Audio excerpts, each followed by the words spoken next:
C'était un beau jour d'été. Mon fils de 5 ans, James, jouait dehors, derrière notre maison de banlieue. James a toujours été un garçon très calme. Il n'a jamais eu beaucoup d'amis, mais il avait une grande imagination. J'étais dans la cuisine, en train de nourrir notre chien Fido, quand j'ai cru entendre James parler à quelqu'un derrière la maison. Je ne savais pas à qui il pouvait parler. S'était-il finalement fait un ami ? Être un père célibataire est une chose difficile pour moi.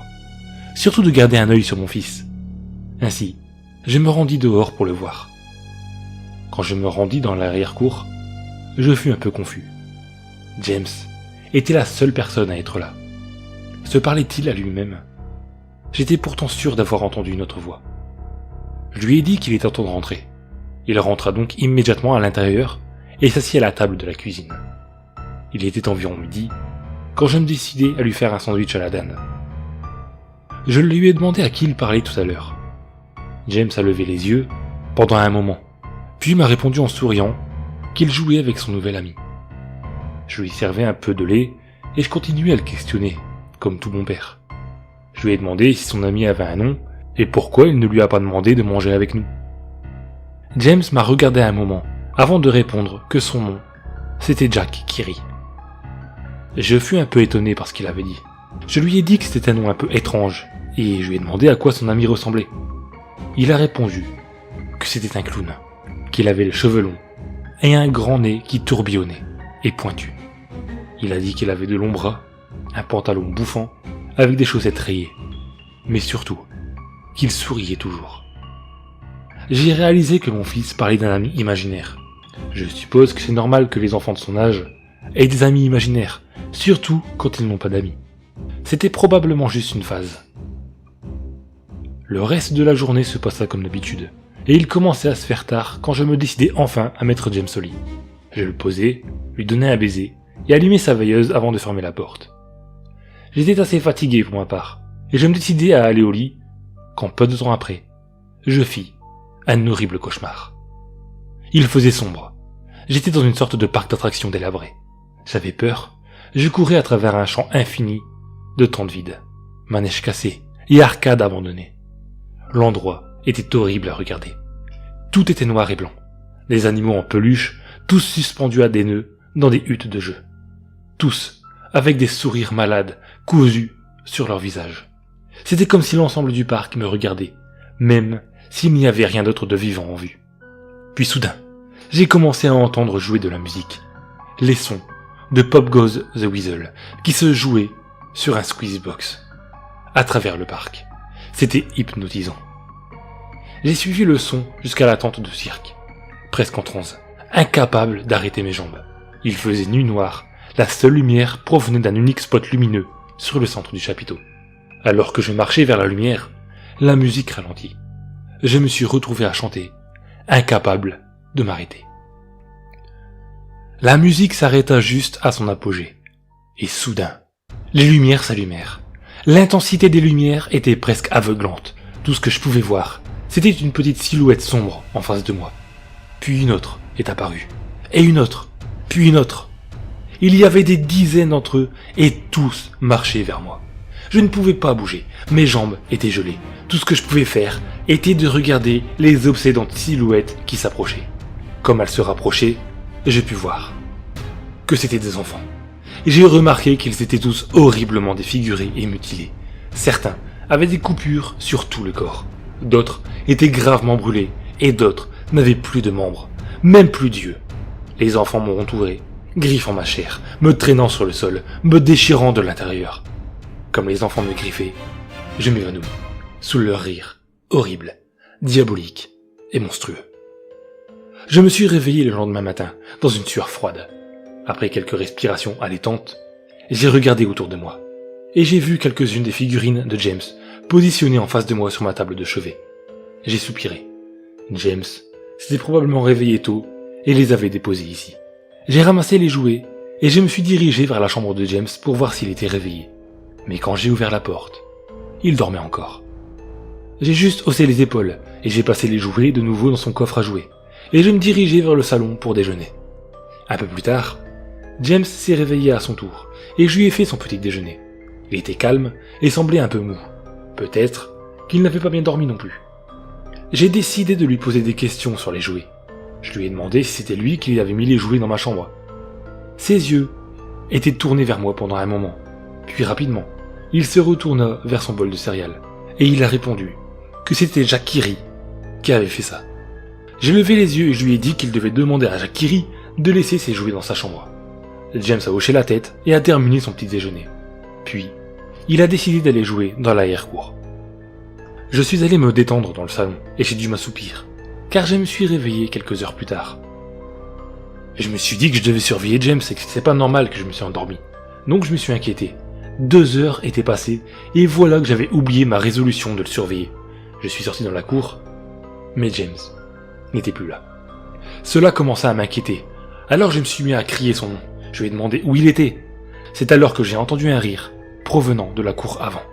Je me suis précipité à travers la porte, à l'avant de la maison. James était assis sur le trottoir. Je poussai un soupir de soulagement et je me suis dirigé vers lui. Je lui ai grondé dessus en lui disant que je lui avais dit de rester dans l'arrière-cour. Et puis j'ai remarqué qu'il mangeait quelque chose. Je lui ai demandé ce qu'il mangeait. James m'a regardé, puis a fouillé dans ses poches et en a sorti une main pleine de bonbons durs de toutes les couleurs. Cela m'a rendu nerveux. Je lui ai demandé qui lui avait donné ces bonbons, et il ne m'a pas répondu. J'ai recommencé à lui redemander un peu plus fort. James a baissé la tête, et il a répondu que c'était Jack Kirry qui lui avait donné. Mon cœur se serra, je m'agenouillai pour le regarder dans les yeux. Et je lui ai dit que j'en avais marre de ce fichu Jack Kirry, qu'il n'existait pas, et que maintenant c'était une situation très grave, et que j'avais besoin de savoir qui avait donné les bonbons. Je pouvais voir les yeux de mon fils en larmes.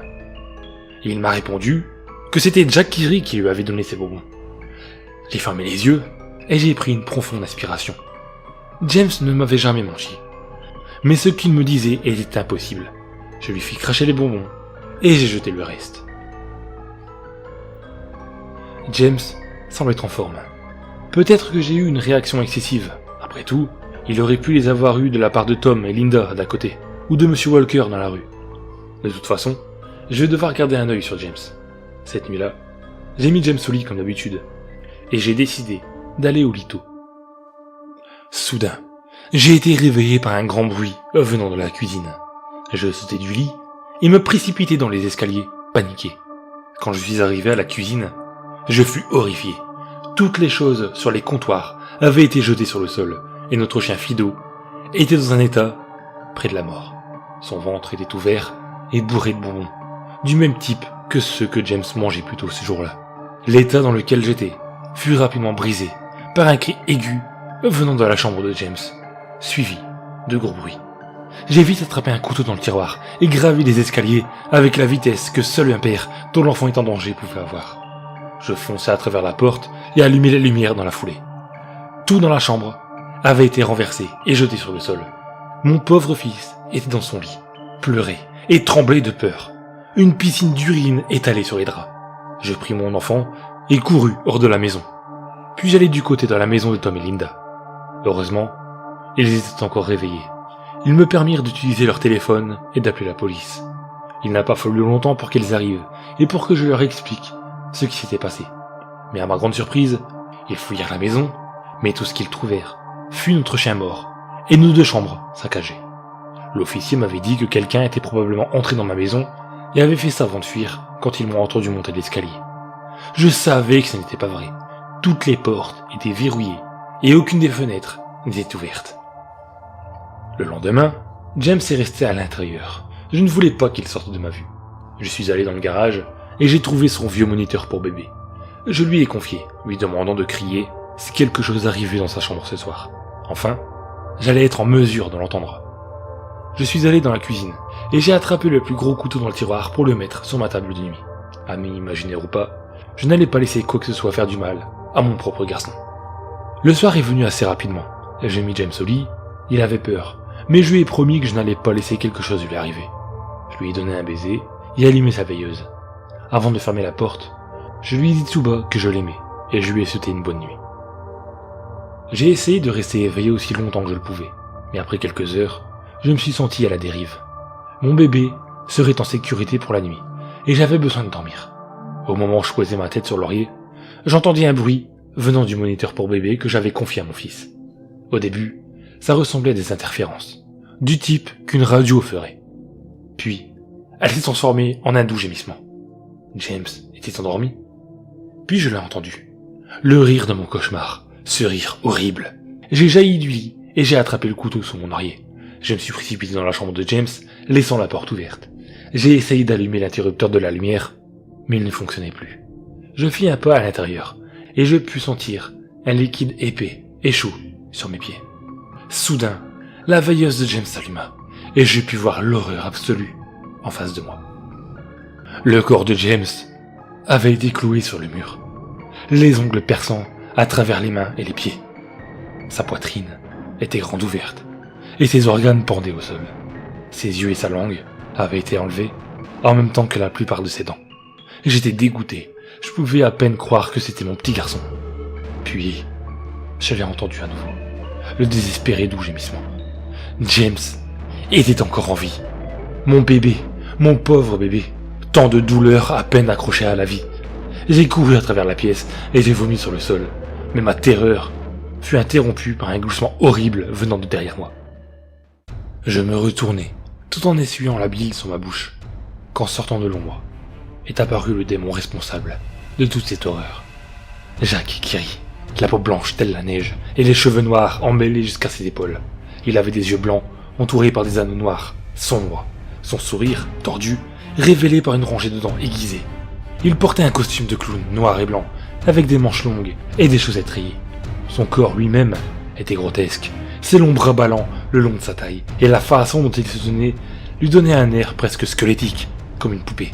Il laissa échapper un rire écœurant, comme pour me faire savoir qu'il était satisfait de ma réaction sur mon travail. Il se tourna ensuite lentement en face de James, et se mit à rire encore plus à cette horrible vue. Cela suffit à me secouer de terreur. J'ai craqué, et je lui ai crié de s'éloigner de mon fils. Je me suis précipité sur le monstre, le couteau au-dessus de ma tête, et je l'ai poignardé rageusement. Mais dès que le couteau l'a transpercé, il a disparu dans un nuage de fumée noire. Le couteau est passé à travers le nuage, à peine apparu, transperçant le cœur encore battant de James, éclaboussant de sang chaud mon visage. Qu'ai-je fait? Mon bébé. J'ai tué mon bébé. Je suis immédiatement tombé sur mes genoux, et je pouvais entendre les sirènes au loin, de plus en plus fort. Mon fils. Mon doux bébé. J'ai promis de le protéger, mais je n'ai pas réussi. Je suis tellement désolé. La police me trouva en face de mon lit, toujours brandissant le couteau couvert de sang de mon bébé. Le procès a été bref, la folie. J'ai été placé dans le Phiropoulos, maison de fous, où j'ai été pour les 2 derniers mois. Ce n'est pas si mal ici. La seule raison pour laquelle je suis éveillé maintenant, c'est parce que quelqu'un joue Pop Goes the Weasel sous ma fenêtre. Je vais en parler au préposé à ce sujet plus tard dans la matinée.